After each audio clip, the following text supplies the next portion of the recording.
on the little data map. And remember, in Harris County, you got all these cities. In the city of Katy, there are less than 1,200 people that had flood insurance in the whole city of Katy. In the city of Bunker Hill, 155 people had flood insurance. I mean, there's not a significant number of areas in Memorial that had flood insurance when you go look at Hedgewood Village. And look at you can look at each little city on the data map there. So you think that percentage is going to rise now? People will carry flood insurance going? Well, of course, I think they will. Of course, depends if they can afford it or not. Of the National Flood Agency, they were already strapped. They had borrowed $25 billion for relief efforts against their line of credit. Okay, so they never work at zero. Haven't been at zero in a long time. Never been at zero they only have borrowing capacity of $30 billion without the government doing something.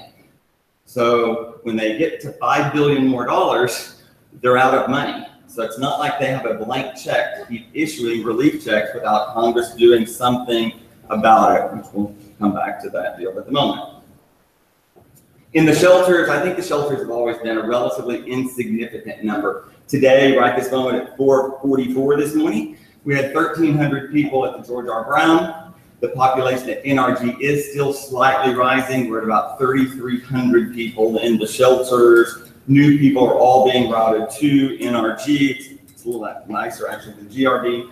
And GRB will be shutting down by the end of next week. Everyone will be out of the George R. Brown. It'll go back to business as usual with conventions and things. But people will either be routed to an NRG or a new shelter that the mayor announced yesterday. So we have to address 300 of the most chronically homeless individuals that are willing to go to shelter there. Where is it? It is on the East End. And that will be run by New Hope Housing. Baker Ripley, through a contract with the county, has been managing NRG. Red Cross has still been managing the GRB. We've issued 53,000 hotel vouchers as of yesterday. That filled up every hotel that was available in Houston, Texas. Today, if you get a voucher, we have run out of vouchers for Austin. We have run out of vouchers for San Antonio and Galveston. We're routing people to Dallas. So if you get a voucher today, it's going to be a voucher for a hotel in Dallas until someone leaves those deals. I was in Dallas last week, and they've set up multiple shelters. They had several thousand people when I left, like 5 days ago. There's a fairly large stigma to the shelter, so people want to get to a hotel, and they're going to be in these hotels for the hotels that they've got vouchers for, I was staying in one. It was nice. Nice, yeah, nice. Okay, I'm not going to get into a lot of FEMA stuff. We can pick that in at the end. We can have all the questions that we want or whatever. I'm going to hit on a few highlights. And I want to go over some permitting information so that you all have this. Let's look there. If you had damage, water, basically any type of water or whatever, I think you need a permit more than you think you need a permit. And I think getting a permit is going to be very important if you ever want to sell your house and you're jumping over there and you're repairing something right quick and you're going to want proof of repairing things. A, you needed a permit. So let's be clear, you need a permit for a lot of things you don't know you need.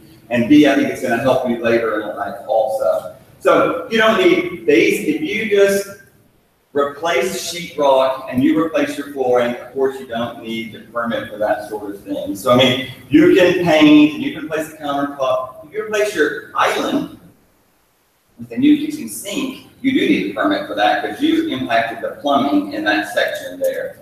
But your basic just replacement, you don't. I think the things you don't know about is that if you had roof damage that exceeded 100 square feet, which isn't that big, you need a permit for your roof, and you need to get a permit, you need to complete your roof work, and then you need to call in for a final for your roof inspection for your permitted roof work. If you modified the structure, this is just replacing your shingle. If you modified the structure, you need a whole framing inspection and another whole round. But I'm just assuming you had some shingle damage and you're replacing your roof greater than 100 square feet. You need a permit for that. You need to call in an inspection for that. You replace your siding greater than 128 square feet. You have to call for an inspection. They have to inspect before you replace the siding, and then they have to come and re-inspect before they'll issue your final after you replace your siding. You replace your front door, and you replace a window, or a back door, you need a permit to replace the door, an exterior door, and a window. You need so the door is relatively easy. They come inspect the door, you take the door off, you put it on, you call for your final. The windows, you remove the windows, you call for an inspection, they review that, and then you install the window and you call for your final. So if you're trying to live in a house and replace your windows, there's going to be a period of time that you're not going to have windows sitting in the windowsill, okay? So if you have some wind-driven rain or you have a broken window and you're going to have to replace the sash, you need to remember you need a permit for that. You've got 4 feet of water and you had your AC was covered in water and your electrical was covered in water. Of course you need a licensed inspector, a licensed mechanical guy, an HVAC contractor, or a licensed electrician to go and review that. Even if you plug in the plug and it works just fine, you still have to get a permit and you have to have it inspected. For the electrical and the HVAC, you can inspect at the end. So you get a permit right quick, install your AC unit, call for your inspection. It may take you a week to go get that final. None of that is going to be a high priority for the inspection world. We've got some little pamphlets that we passed out. We have set up, there are remote permitting centers. One in Kingwood, one off 290, one on 45 South. You don't have to come in town to Washington Avenue to pull in a permit or anything. But I need for you to know that you need these permits to repair this sort of damage in your house. Not everyone is aware of that. Yep. So the city has already backed up permitting. We've issued permitting expediters to expedite this process and reduce the fees, and there'll be an announcement about it very shortly, hopefully after a conference call at 10 o'clock tomorrow. So they're going to be hiring additional. We hired additional people, streamlined the process, set up a special section at Washington to expedite the process for Harvey complications. We were already in the process of trying to do something like that. Floodplain down there, is it just a floodway or the 100 and 500 year floodway? All. You're going to need, we'll talk about that in a minute. I'm just saying, so minor damage you might, your house is total, you have 10 feet of water, you got a whole problem. You need a lot more permits than just the one I'm talking about. And I think these are the ones you don't really realize you need. This isn't total disaster. 51% of your house had major damage. You're in a whole other category over here. Okay, we'll kind of pick back up there in a moment. If you had thought about getting a moisture intrusion inspection, which I think is a very good idea if you're a homeowner or if you're going to sell a house, your time is about run out for that to be very effective. It's really within the first 7 days, maybe 14 days, depending on the level of humidity or whatever. But I would go get myself a moisture intrusion inspection if you suspected any sort of water that's not overly evident. I'm really talking about wind-driven rain through doorways, through balconies, some roof leaks. You don't really know where that water came from. You don't really know how it channeled down.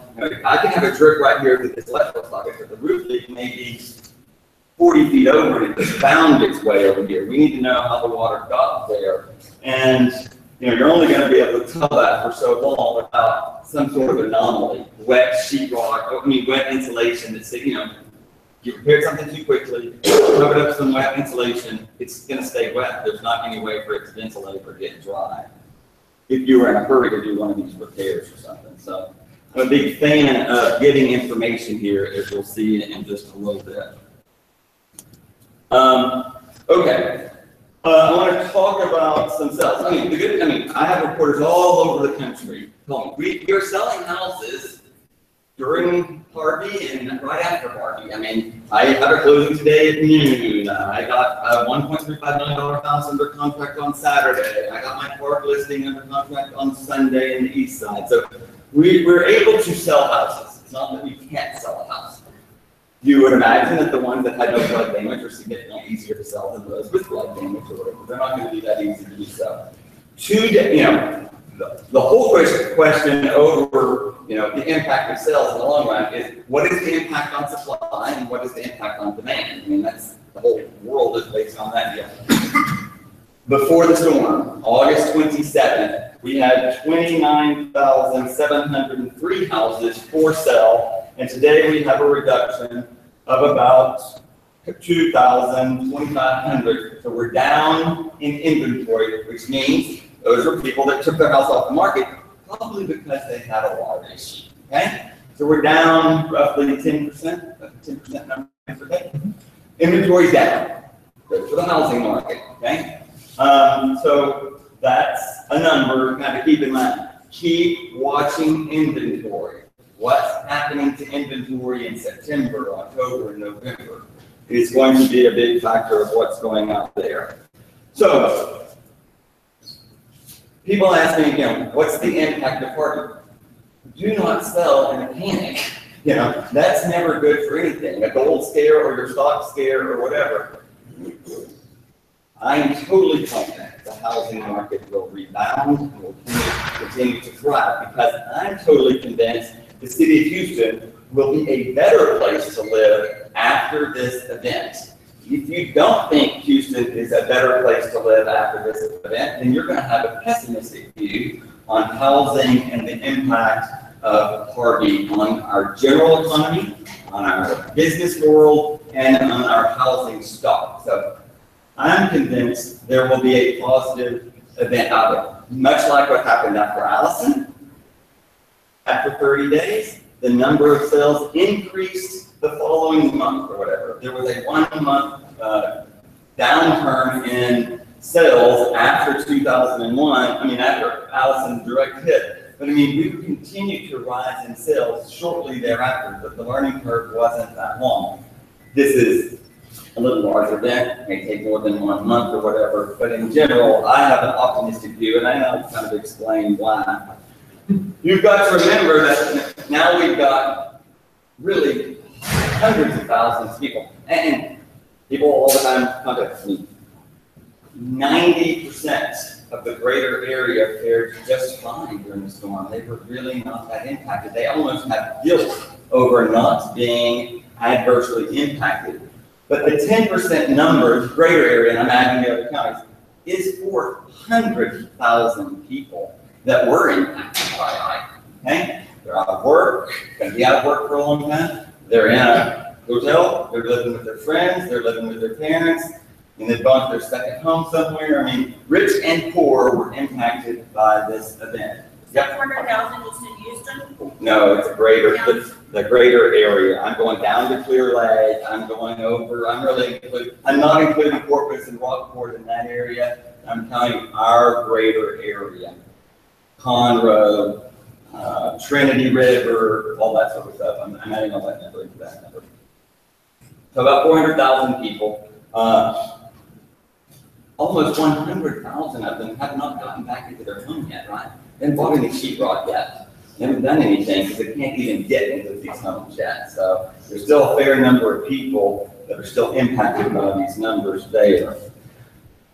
Let's bump just a second just to rental because that's, I'm going to talk about it. The rental market, of course, which has been a flurry of activity. If there was activity over the last week or two, as you see, it's going to be in the short-term rental market and the rental market in general. And these people that think they're going to have their house done and their money and move back in 3 months are sadly mistaken. So if you're negotiating some 3-month lease for your people, you're going to be in the same stress here in about 65 days, okay? So, I would get myself a much longer game plan than 3 months, but I think you're sadly mistaken that it's going to be that. So you're recommending 6 to 9? I'm recommending at least 6. I think people need to think about something else. Releasing it's not going to be a problem because everyone else is going to want to pick back up and have that lease.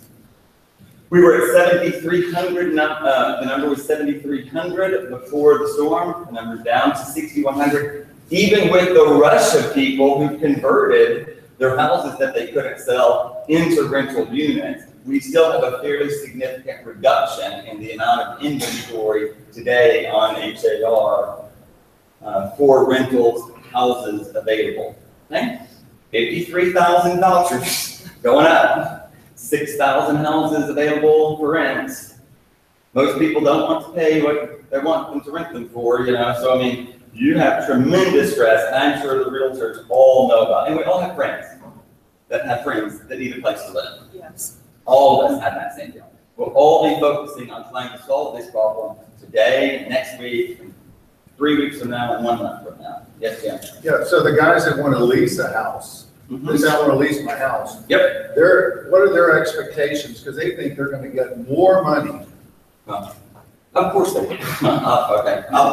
Yeah. Some are going to get more and some are going to get less. I think there was a fair amount of housing stock that was not selling, that was stale on the marketplace. And when I had this talk in June and July, before there was a hurricane, we were already advising a fair number of townhouse owners. If you had a house that was 10 or 15 or 20 years old and hadn't been remodeled, it wasn't selling anyway. It wasn't selling in May, it wasn't selling in June, it wasn't selling in July, it wasn't going to sell in August. People wanted new, shiny, white, totally remodeled houses or brand new houses, and they had plenty to choose from there to begin with. So that housing stock needed to go into the rental pool to begin with.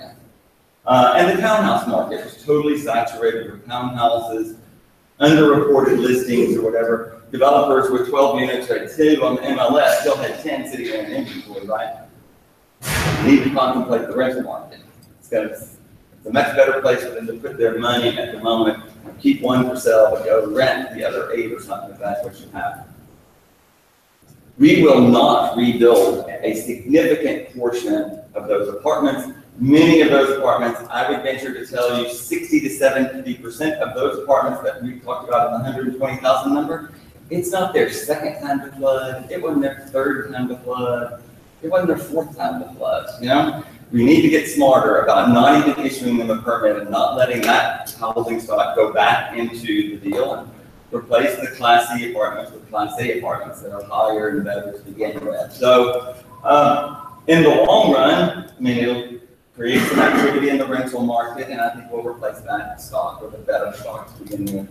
The problem is, in the greater scheme of real estate, we already had 626,000 people who were below the living wage who wanted a house. We had an affordability problem before this storm, and it will not improve the affordability of Houston, Texas. It will make it less affordable, but not more affordable in the long run.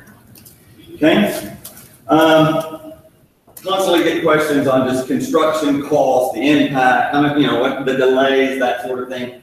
In each of these scenarios, the number of contractors that come in from New York, from Florida, from other cities, they will come, and there may be a shortage right this second. There's no long-term shortage of construction workers for what we have. There's no long-term shortage of supplies for anything we have. The Amazons and the Whole Foods of the world have fixed distribution, sheetrock and bleach and all of those things. You're not out too long anymore. The market supply will kick in. The rest of the country has plenty of sheetrock, and they're happy to send us our direction. So, there may be a short-term gap. There's no long-term gap. There's going to be, certainly there's a delay in September if you're building a house or you're trying to remodel, you're going to be competing with a lot of people. I'm telling you, I get hundreds of calls of contractors from all over the country wanting to come in. What's it take to register as a builder? What's it take to be, you don't even have any sort of such thing as registration for a builder anymore. So the market will absorb all those sort of things. I'm very confident about it, in the long run. Okay, I'm going to go to the map. I'm going to focus on the map for a while. I want to make sure you understand the map and go all the way out as far as you can with this and beyond. And so when you glance at this map of the impact of Harvey, and you take into account the fact that the storm hit in here, these are properties and related things. And so you come in here, and you're certainly impacted in this area. You don't want to be insensitive to the people in Rockport, Corpus, or Victoria. When you look at the mass number of properties here, and then Beaumont, Port Arthur, Viber, all these sort of sections here. So we're going to focus our efforts really on this. Be aware, they're going to need a lot of stuff in Port Arthur and Beaumont. They're not getting it quite so. You can pretty much follow the bayous to figure out what happened, of course. So as we glance into the map, areas that historically flooded. Okay, that wasn't rocket science to figure out. And you can tell most of those are along where the waterways are, depending if it's Little White Oak or Grays or Greens or any of those areas there. So the broader map, you can tell, was water from the bayou, water from the reservoir being released into those areas. Keep going north, and keep zooming in a little bit, and I want to kind of focus, so go up a little bit. And I don't want to, I'm not going to focus too much on Kingwood and the woodlands and these areas at the moment. I want you to focus on the areas that are dry and not wet for just a moment, okay? Because that's the story in real estate. It's not what did flood, because I don't think we're overly surprised on the whole as what did flood. Probably surprised a lot more about this memorial area and those areas we never would have really anticipated.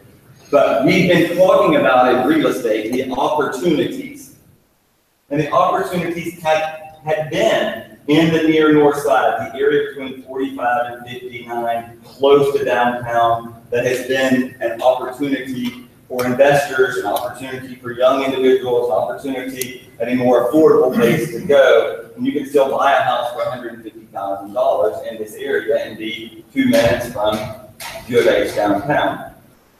We've been talking about before, if we're at $120 a foot here and $100 a foot here and $80 a foot here, we still were only at $10 a foot over here before the storm. So near north side, relatively high and dry.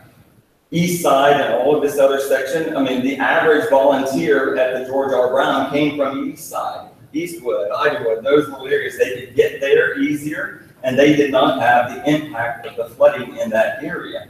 We already had the massive townhouse development around what is basically where 59 is, but further south of this is a pretty big success story of where some opportunities are, especially for redevelopment, remodeling, affordable housing.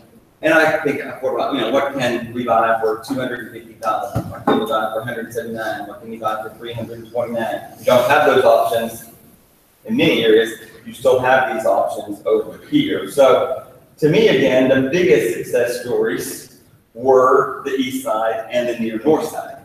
And I think they needed a little, plodding along here, and this is going to be a rapid redevelopment and rapid expansion into these areas because A, they're the most affordable to buy, B, they don't have the stigma of a flood, the housing stock's the safest to sell, it's easier to sell a $400,000 house than it is a $1.3 million house right this second.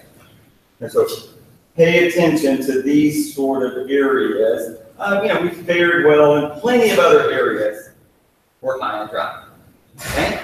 And areas that we had, have traditionally been flooding, they flooded. A lot of the stuff, remember these dots, there aren't necessarily houses. They could have been a bridge, they could have been something else. It's a little misleading, and we want to zoom in and show you how that works. Because you see all this red around White Oak and this sort of area, but when you really start looking at it, the dots are in the bayou, and you're really only talking in the heights. And I'll be insensitive to anyone, and I may not have 100% of the information.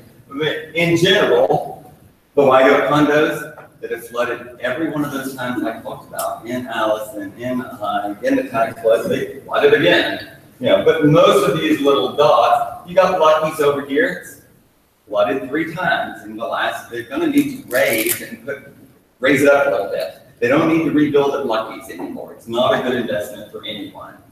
But these areas, that's where that went. The housing, the general housing stock in the heights is very low. It's called heights for a reason. It's higher.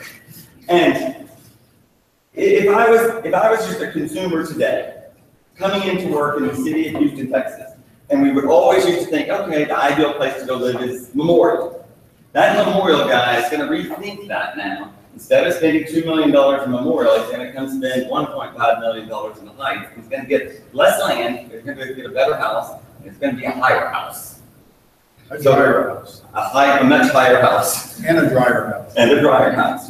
So these neighborhoods, which are already, in my world, relatively expensive, are a pretty safe investment for those people who want, if you're a lawyer or you're an old guy or you don't care about your kids going to Memorial High School, this area just went up in value. It didn't go down in value, it went up in value. So this moderately affluent, upper middle class neighborhood is going to get upper. It's going to get more expensive to live in this area. It's going to push out people, because that's where they're going to go. Even in the bungalow, that bungalow is going to go up and that expensive new house is going to go up. Don't you think this will also filter to high rise? I think the high rises will see. We haven't been a community that's ever embraced high rise. We didn't have the choices. We certainly have the choices today. And certainly, yes, I think the high rises will be the beneficiary in the long run. We're a very dog, grass, dirt kind of people. So just getting people into that mindset. The high rises will do better when we get the mindset of putting something down below them that people want to be in. They need to be like New York. They need the coffee shop and Starbucks and the 24-hour fitness and some retail and convenience store down below on the grade level. They need to be more pedestrian friendly and have the interaction. Our high-rise problem, I don't want to get off on this, is the lack of connectivity to the rest of the world compared to every other high-rise where they're very successful. In Tokyo, you interact with other people. In Paris, you interact with somebody. We don't have that interaction. And we're getting there. I think the city, yes, I think the density of the city will increase and we'll make it more pedestrian friendly and that's probably a long-term thing. But yeah, certainly I think high-rises will be the beneficiary. They're fairly expensive to begin with. They haven't figured out how to get a $600,000 high-rise very well. They want to build $2 million penthouses, and that's nice if you have 11 units, but I think we need to build some high-rise at a price point that's affordable for this guy who doesn't want to spend $600,000 in a bungalow. He or she or they will go to a high-rise if it's $600,000. They're just not going to go for $1.5 million. Those are going to be empty nesters with multiple houses, so barely in their high-rise, I think. Okay, so make my map get me smaller than this so we can start looking at some of these areas. Of course, we had issues in Bel Air. Of course, we had issues in Meyerland. There's a story going around today.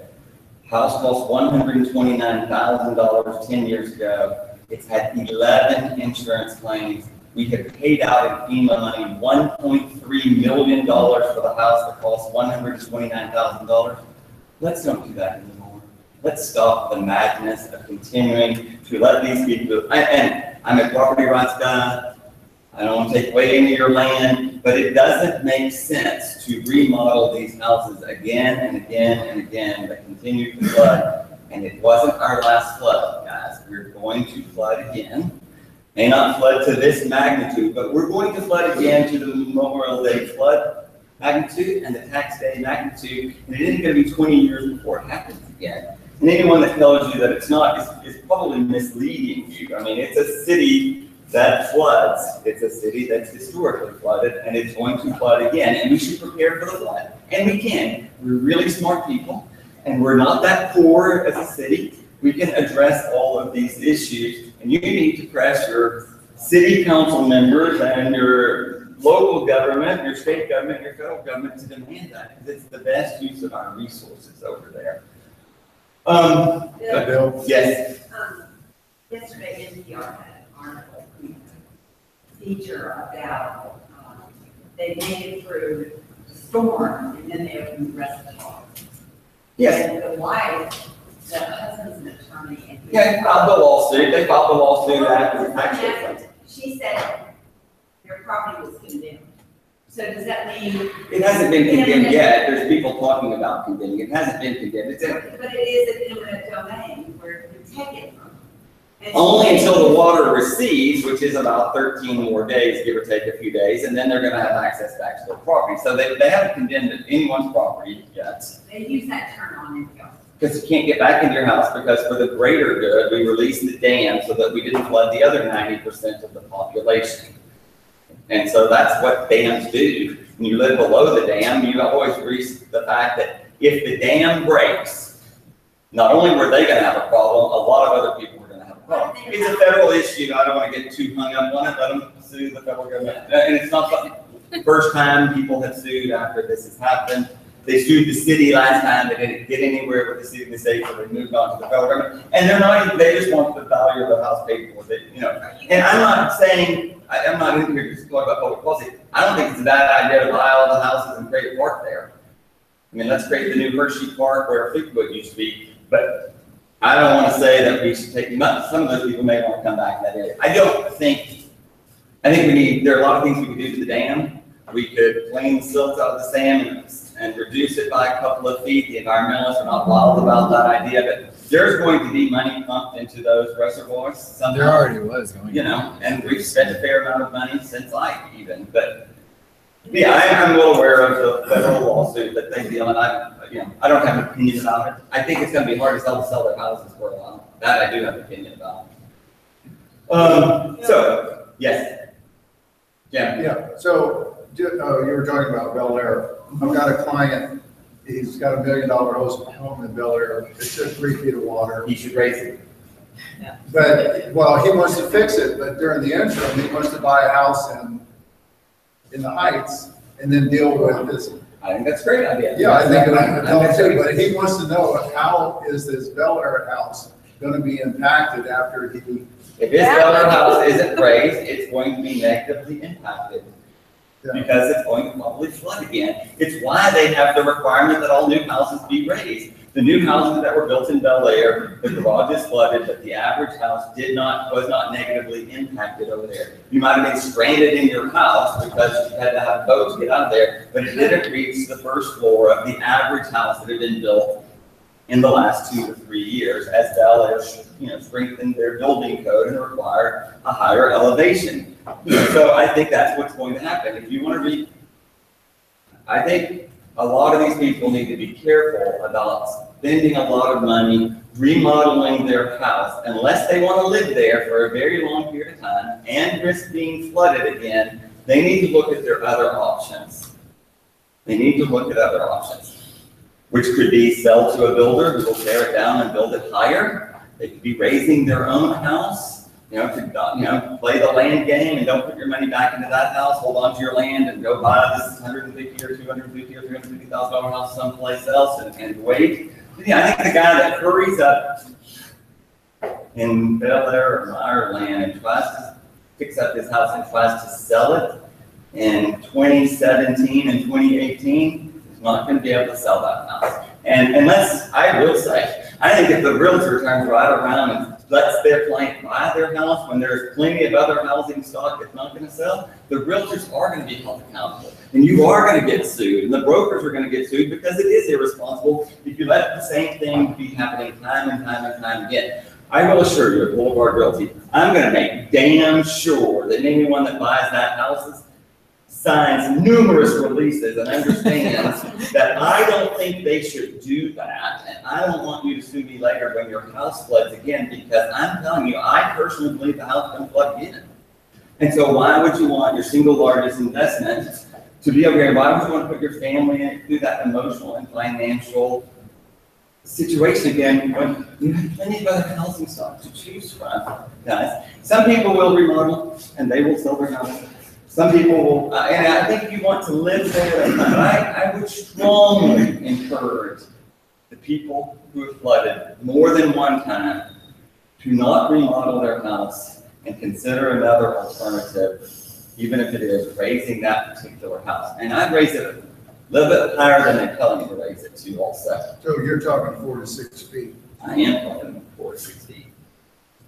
So what do you see as the 3-year, what's the plan? What's Marling and Bel Air, what's those areas going to look like? I think there's going to be a strong advocacy, and I don't know that it's going to be funded, to create a public policy that doesn't allow those people to rebuild in those areas and to arrive at enough money to buy them out at a fair market value, whatever that number is. It's lower today than it will be later. At a reasonable number, yeah, for what it is. It's not. I'm not going to say pre-storm. I'm going to say what can we do with it. And yeah, I don't think you should be penalized. By today's value. I'm not saying it's today's value. I wouldn't sell my house today to the parking value that comes in and buys everything that flooded. I wouldn't do that. If you have another choice, don't do that. Some people will be desperate and be forced to do that. They'll have no other choice but to take 50 cents on the dollar today versus waiting, to get 90 cents on the dollar or 110 cents on the dollar 2 to 3 years down the road. Yeah, don't sell in the panic. I don't think that's good real estate. So are there gonna be I'm just Yes. worried that there's gonna be giant blocks and blocks and blocks. We need more of park houses. space in the city of Houston. We need more dog parks. We need more bicycle places. We need to figure out that we need more green space. Put in solar panels and wind things. There's creative people around the world have stuff. No, I don't think we ought to have a subdivision that had 40 houses in it and leave 6 sprinkled around in there. The others look like we have a ghost town of Detroit. No, that's not a good public policy either. Yeah. But I think you're going to see strong advocacy for using common sense in how to address some of these neighborhoods that have a tendency to flood, and the flood tendency is not going to go away when you add millions of more people in the next decades. Yes. Is that what you're hearing from Sylvester? I am not getting any of this from Sylvester Turner in the last week. There are numerous really smart people in the city that I am communicating with, really, really, really smart people that have influence and access to a lot of people at Rice, at the Kinder Foundation, developers, engineers. There's a fair amount of discussion going on is how do we rebuild smarter? What is the model after post-Katrina, rebuild Louisiana? There's lots of these models that are kicking out here on how to do it better.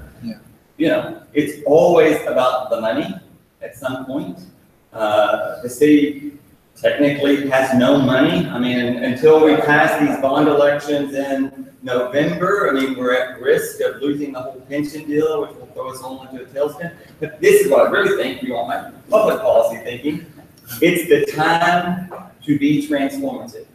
Oh, yeah. It's the time to pay our bill. Our check is due. If I'm not the mayor and I'm not running for mayor but I put a $4 billion bond issue on the bond deal and let the people decide and say, we're going to flood or we're not. And if we're not, here's how you solve it. And here's what it costs. And let the people vote for it. Don't let the people in the back room decide what's going on, and explain to the people, this is what we need to do in order to solve the problem.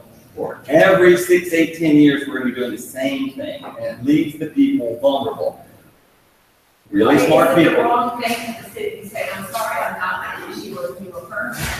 No, it's not a wrong thing, because I think it's the wrong thing to issue a speeding ticket. If you speed, you're going to die at some point. So we keep a speed limit at a certain place, not only for you, but for everyone else. It's irresponsible to issue a permit quickly to people of houses that probably need to be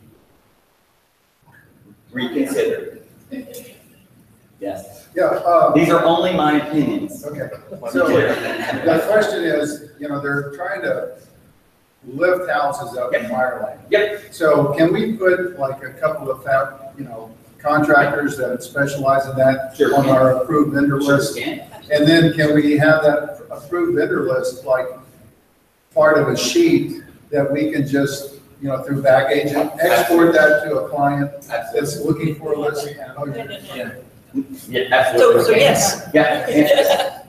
Yes. I've seen the flood maps that get redrawn. Well, even the flood maps in January will all be redrawn. Do you have any idea how much higher the base flood elevation will be? I do not. It will be high. Look at all the 1,000-year flood. I think we need to quit labeling these things. These are just flood maps. There's no such thing anymore as 100 and 500 and 1,000. The world is changing, the climate's changing. How the density is changing. They're going to have to take into account other things, neighboring projects. And I think they need to update these maps way more frequently. They're out of money, that's why they don't do it. The only reason the maps aren't better is because they don't have enough money. The money's not allocated from Congress. They know what to do, and they have the ability to do it, they don't have the money to do it. Right. Yes, Ann? So, I was reading about how Harvey is going to have a section saying their house was flooded. It's on there already. It's easy to use. I'll talk about it in just a second. It's on there. Yes? Back to the dam. Yes? Wasn't it supposed to be rebuilt like 20, 15 years ago. There are environmental concerns, and there's a large number of people who have been opposed to doing more. There's a proposal for another dam that would have solved some of the problem. It was never funded. Maybe everyone will kick that idea back around. It's a little before you get to those dams. It would have helped a little bit. I mean, the Katy Prairie and that grass will absorb 20 times quicker and more than what you're going to get from St. Augustine or Louisa over here. You need to replace the prairie, or add some more prairie land somewhere, or do something to compensate at the same ratio. When you change out an acre for acre, you didn't get an acre for acre of compensating drainage. And so there are much smarter people than me who can explain that better than I can. But yeah, you add, I mean, look, the water this direction came from this direction, and it's going to the ship channel over here. It's got to get out of here somewhere. And so, yeah, you have to address this issue to fix this issue. Right, I mean, first, because what if that dam breaks? Then you're. We can do both. This, number one, this is not caused by one singular event, and there is not a singular solution to fixing this problem. It can be addressed with more reservoirs, addressing the two that have issues, dealing with the building code, dealing with not rebuilding in certain areas. There's lots of things that will need to be done. It's a multifaceted approach to addressing the issue. It's not like we haven't studied it before, not like they don't really know what to do. They haven't had the will to do it. They're going to have to pay for it. The citizens are going to have to demand it. Houston and Houstonians have a very short memory when it came to flooding. Even after Allison, after the tax days, constantly in these newspapers, they're asking them, why did you buy here? Well, I knew it flooded, but I never thought it was going to happen again. We need to do a better job as an industry to tell people that that is not a good way to think. Okay? I think we need to be more responsible about that sort of thing. Okay. We need to address, if we had zoning, we wouldn't have flooded that much. I'm sure the second Bel Air is zoned and it had a hell of a lot of flooding, right? There's plenty of cities that are zoned that have flooding problems. They didn't fare any better than we did because they had zoning. Zoning isn't, in my opinion, the catch-all or whatever. I do think a more stringent building code and a development code, which we're in the works of changing anyway, will now be looked at with vigor. We're going to restrict people's property. I mean, and at some point, you have to have both the will to get yourself through that and be able, and you're going to have lawsuits and you're going to have organized efforts against you, and it becomes political at the ballot box, and you have to be able to weather that storm in order to get there. But I think this administration can, I personally believe that they can deal with that. They're perfectly capable. I'm a little nervous from the real estate perspective. The flag now, recently remodeled and recently updated, is also going to be recently flooded. So we need to be kind of careful when we see these sort of things. What does that really mean? It's not a positive spin in my world today to tell me that you are, freshened up. New floor. Yeah, I think that's a key. Let's be looking for that sort of thing over there.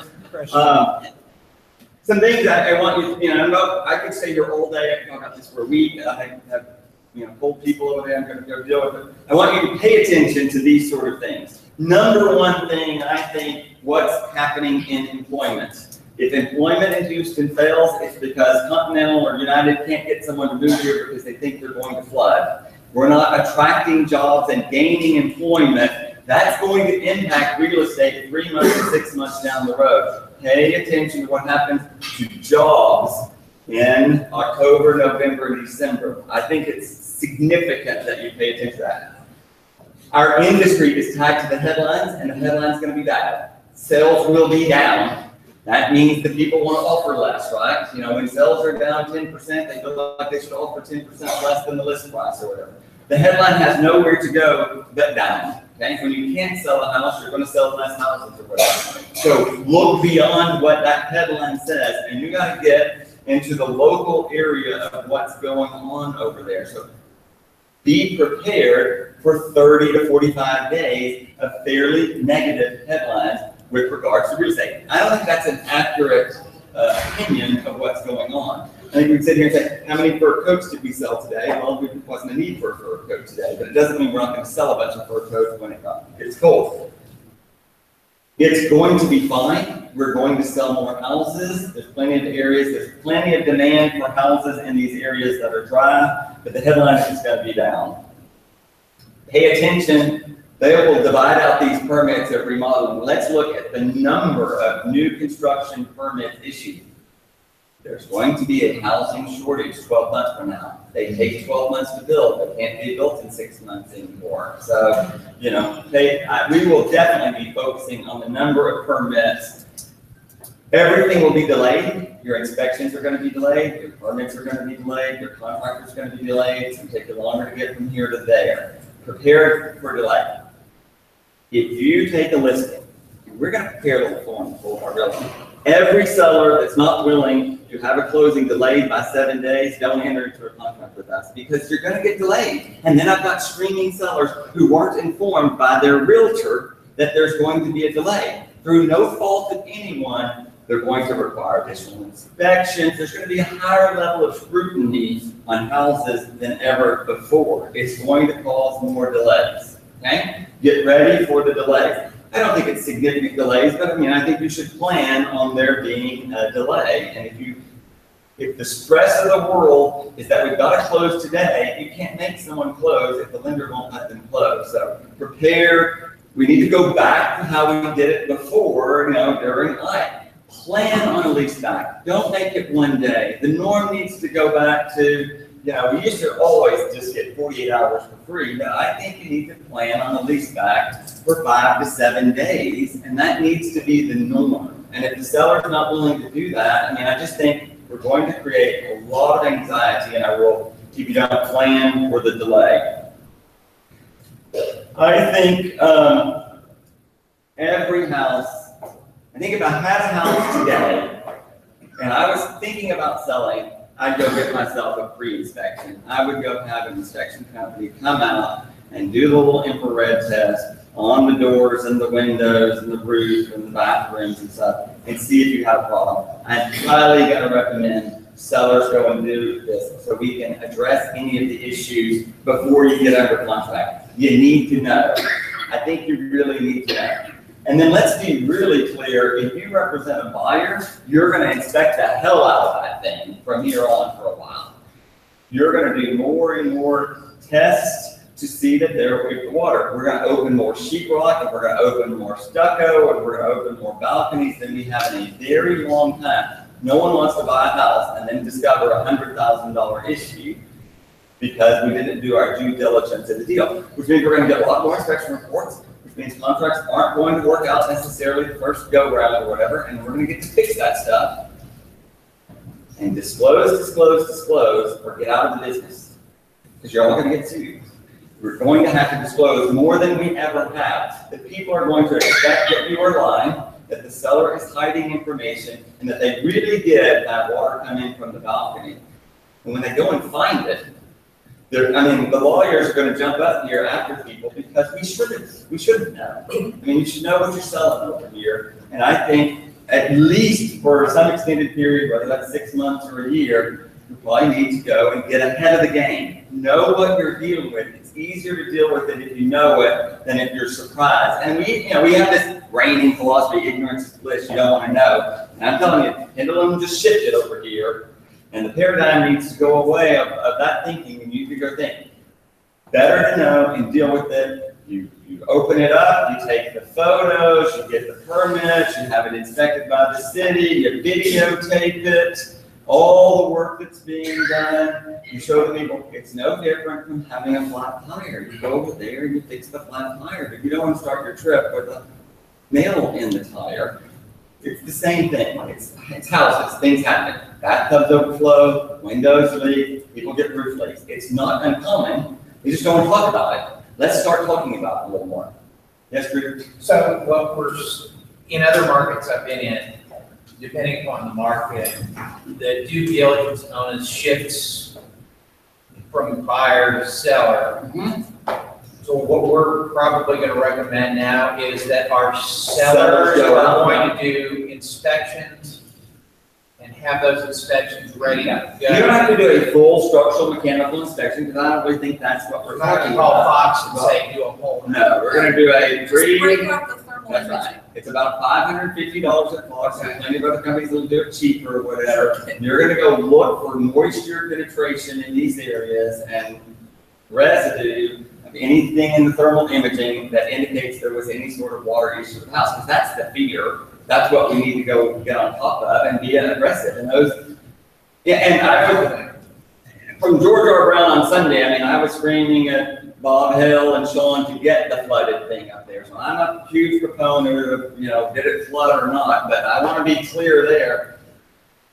This needs to come from the seller. The seller needs to sign something. He needs, everyone that has a seller's disclosure dated before August 27th should shred the damn thing and get another one. There's no one that should give a seller today a seller's disclosure that's dated before August 27th. No one should accept one either. Even if you're in the Heights. Even if you're in the And Heights. you didn't flood, but you're gonna sell in the next couple of years.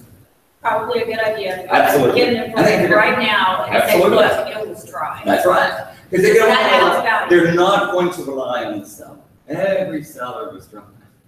No one's going to say, yes, I think you need a city. You say that you got 4 inches of water, go get your city inspection for electrical, even if it didn't get to the plug, so that you have that to show to someone. As a precaution, we pulled the permit with a licensed inspector. He checked it. The city of Houston checked it. Here's the, if you had a photo or not, get ahead of the game. You got a much better chance of your consummating your contract than you do of the fear. Because they're going to find a kid that spilled his baby cup, had nothing to do with the flood, but that's what they're going to find over here, and they're going to assume you lied to them, and then you're just got the distrust going. It's already a distrustful environment. Let's don't add to it. Let's take away from it. Yes, it is. If to your knowledge, you didn't have any damage from Harvey, is it too late to call for a moisture inspection? It's not. It's not too late. I mean, they recommend the first 7 days, but still they can use their, it'd be like the 3, but they're going to use their infrared camera and they're going to go check around every window, around the doors, around the balcony, and So so. I'll try out on it? Nope. Okay, keep going just a little bit longer. I mean, I think if you're in some low-lying area and you're building a house and you're not building a raised guaranteed foundation, I think you're stupid. I just think you need to raise the foundations, even if the 3-story townhouses raise the damn thing, or you're gonna be stuck with a low foundation when everyone else had a raised foundation. Given your choice, which one do you want? Even in the 3-story townhouse, step up 3 steps, it's perfectly fine. Step up from the garage, it's not that big a deal. We need more raised foundation. We're having a special class next week just about elevation certificates. If you can't read, discuss, thoroughly describe, tell everyone in the world about an elevation certificate, all you need to get out of the business, because everyone's going to care about an elevation certificate. You need to know what that is. You need to know how to read it. You need to know how to explain it, both to the buyer side and the seller side. Yes, Robert? Welcome to my world. It's a 1-hour MCE credit you're going to get also. That's next Tuesday. Anyone can come. I don't care. Pay attention to the federal debt limit. They moved it yesterday. They gave them a reprieve. They moved the date to December 15th, but that'll just be the fight. You don't increase the debt limit, we're not going to get this $100 billion that we need. Remember, this is all political. We need the money. If you come to Texas, you're going to trade something in order to get it. Watch what happens with the debt limit. No, they kick the can down 3 more months. There won't be any money for FEMA. There'll be no money for the federal flood program. I mean, so we're not going to get the stimulus that we need. And I'm a residential realtor, but I still want to be clear, the director of FEMA again today, we will pump more money through the Small Business Administration than they will from direct relief for residents. More money will go to businesses than to homeowners. Despite all those numbers and statistics that I just told you, more money will go to the SBA than will go to residential or multifamily housing. Okay? We talk about houses, but we don't talk about the businesses as much. They were greatly impacted. Think about I'm gonna go one, rebuild or not, think about, I think barely mess up that. Okay. This is a devastating event. It's a tremendous opportunity for the whole city. It's a tremendous opportunity for the development community. Think of the money that's going to be pumped into the economy to fix the buildings downtown, just to fix the theater district. We're talking about hundreds and hundreds and hundreds of millions of dollars just to fix the Alley Theater and the Orland Jones Hall and those sort of things or whatever. I mean, it's a huge influx of money coming into the city.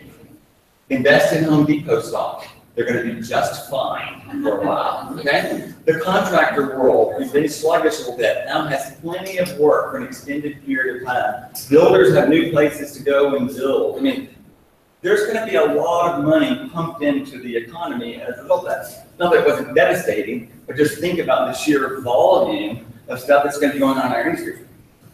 Every interior decorator is going to be busy. You don't think Ashley Furniture and Rooms to Go and Star Furniture and Gallery Furniture are going to benefit from this thing? How many billions of dollars are they going to sell in the next few months of just furniture? The automobile industry, I mean, front page of the papers, the New York Times are talking about Detroit saved because Harvey comes to Texas. I mean, it's going to save a town over there for the next year or two so they can do something else over there. And it's a tremendous amount of money pumping into a lot of areas. It shouldn't be spent foolishly. It needs to be spent in a manner that makes sense from the real estate perspective. Give good advice if you're out there, or don't give any at all. But don't let people continue to make the same mistake over and over and over again. Since a ton of construction workers come from Mexico, there'll be change on the thinking of this. They've been coming for decades. I don't personally think there's going to be a change. I think there's always going to, there's a fear, but yeah, I think we're still going to have that. They're going to get paid. They're going to come where the work is. It's in Florida after Irma, they're going to go to Florida. There's work in Houston, they'll come to Houston. When there's no work, they all left. A significant.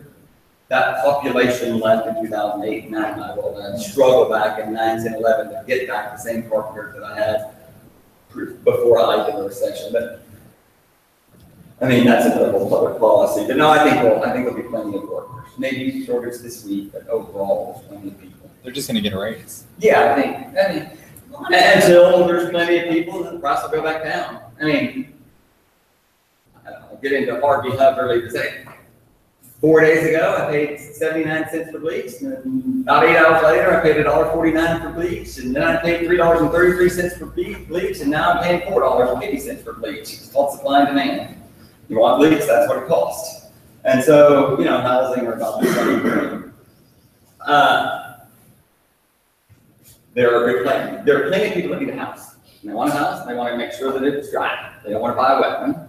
Be plenty of these investors coming in, swooping in, wanting to buy these distressed properties or whatever. They're going to buy some. They bought them after the tax day floods. They bought them after Memorial Day. They, as cheaply as could, slapped lipstick on a pig over there, and they sold some of them. But don't continue to flame that fire. I mean, I just don't think it's a very good fire. I think if people are going to, where do I go? I'm an investor. I'm money. I have lots of money, and I want to come invest in Houston, Texas. Houses in the near north side. Let them remodel houses in the near north side. Let them remodel the housing stock on the east side. Get these people to go and continue a minimum lot size, a minimum build line or whatever. So we'll remodel those houses and not tear down and start the townhouse space in pocket neighborhoods that are totally intact. This is the time to organize. This is the time you will see massive transformation in these areas, because that's where people are going to want to go. And I think the areas that do have minimum lot size and all the housing stock is intact, and they've been waiting for something, the Heights, what makes the Heights work? It's really, truly, it's proximity to downtown. They have the same proximity to downtown. It's just too difficult for one guy to go to Denver Harbor and take his $70,000 house and spend $100,000 and be upside down. Everyone in North Hill did that, guys. I mean, they were all upside down the first day they went in '99 and bought a house and did it. Kelly was upside down at 1101 Columbia the day she remodeled it 15 years ago. But if you're doing it to live in, it's going to be just fine. And when you get a large number of people doing it, which is what's gonna happen, these neighborhoods are gonna change pretty quickly. Questions about real estate? What time is it? 11:10. 11:10, so I'm trying to keep it to an hour. So if you have a house in the Heights of bungalow. Yep. That's on the market, was on the market 30 days. Do you rent that now? There's nothing wrong with the short-term rental, just, you know, if you wanna go 3 months, whatever. But no, I don't, hell, I think it probably have a harder time selling in June, July, and August than I do. I think it's gonna sell just fine in September, October. That's right. So there's no, I mean, if you wanna wait 3 months or something, I think that's fine, but no, I think the little cool front comes in, the world settles down, the open houses are gonna have 30 and 40 people now, in places that people who have never heard of the Heights have heard of the Heights now. So there's no reason, those houses are gonna sell just fine. Yes, So if you have a house that didn't flood in Bel Air, is Oh, your yeah. house more valuable now? Sure it is, sure it is. Is that the one that flooded? But as in the whole And in area. general, yes, it may, you know, maybe that section, whether it's there, Bel Air or Meyerland, it may be hard to get people out tomorrow to look in those neighborhoods if they have another neighborhood. But overall, if your house didn't flood, yes, it's going to be no stigma tied to it when the stigma goes away. There's a fatigue at the moment, just in general, and there's this cautionary, what do I do sort of thing. But some, if you have to have a house and you have to be zoned to Bel Air High School because that's where you want your kids to go, then the house that didn't flood is more valuable than it was before the flood. Because there's less inventory of houses, because many of the things you were competing with flooded. And now you're not gonna compete with that. And then water in the garage doesn't matter. That's gonna be Houston now. I mean, if you don't think you're gonna get water in your garage, you're silly. I mean, you get water in City Hall every time it rains over there. I mean, you're just gonna get water in the garage. That's the nature of it. You need to go to that high rise up there, and you're gonna get water in that parking garage. It's the same thing. Other questions about that? I'll take 2 minutes on Harvey. I started 12 days ago. I biked through 4 feet of water to get to George R. Brown to serve over there. A group of us worked. They put me in charge of volunteers for some reason. I had no idea why. I was in biking clothes. And we worked over there a number of days, and we did a pretty good job of addressing the needs of people in the shelter. The people wanted to donate, people wanted to volunteer, and there was no outlet for it. I don't know how many people waited, 1,000 people waited in line 2 hours to get shoveled inside, to wait another hour, to get told they didn't need. They wanted to volunteer. iHub is really about giving people an opportunity to volunteer, continuing to take the donation from individuals that want to donate, and redistributing the hub of information, of volunteers, and of goods and services or whatever. It's a pretty amazing little deal over there. This is a population that had no sort of, their needs were not being met, you know. So the people in the shelter, they get plenty of stuff, but if you're not in a shelter and you're the painter, the sheetrocker, or the waiter, or the busboy, the bank teller, and you didn't have 3 months of savings in the bank over there, not many of them do, you need a place to be able to get something so you can use your resources for something else. So the hub is up and going. It gets pretty good media attention now because it's, you're gonna cry if you go over there, because people are so grateful. The volunteers are amazing because they want to give, but we get stuff in from all over. The truck that we got just before, you know, they come in from North Carolina, Boston, Florida, New York, all over the nation. People drive 2 and 3 days straight to come and get the stuff they collected from their hubs. You know, their church got together or their neighborhood got together, and this is the place they can come and drop that off. They can work here if they want, and we can meet the needs of this population that otherwise would have been ignored or whatever. So if you get the chance, come see the Harvey Relief Hub and tell a friend about it. So your thing says through Sunday. We have extended now through Saturday and Sunday. As long as there was a need, we wanted to stay open. As long as we had goods, people, you're going to walk over there, you're going to see Harley Mancuso, Harley Davidson. They just donated 15 pallets of stuff they collected from Harley Davidson across the nation.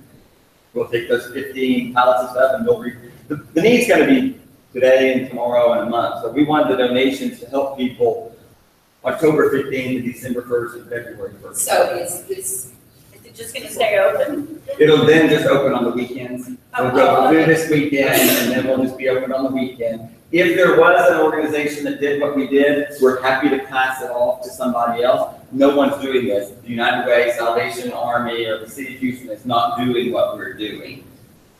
And we're not trying to duplicate. It's a very big city. They need to be doing what we're doing in Clear Lake, and in Kingwood, and in Katy, but they're not.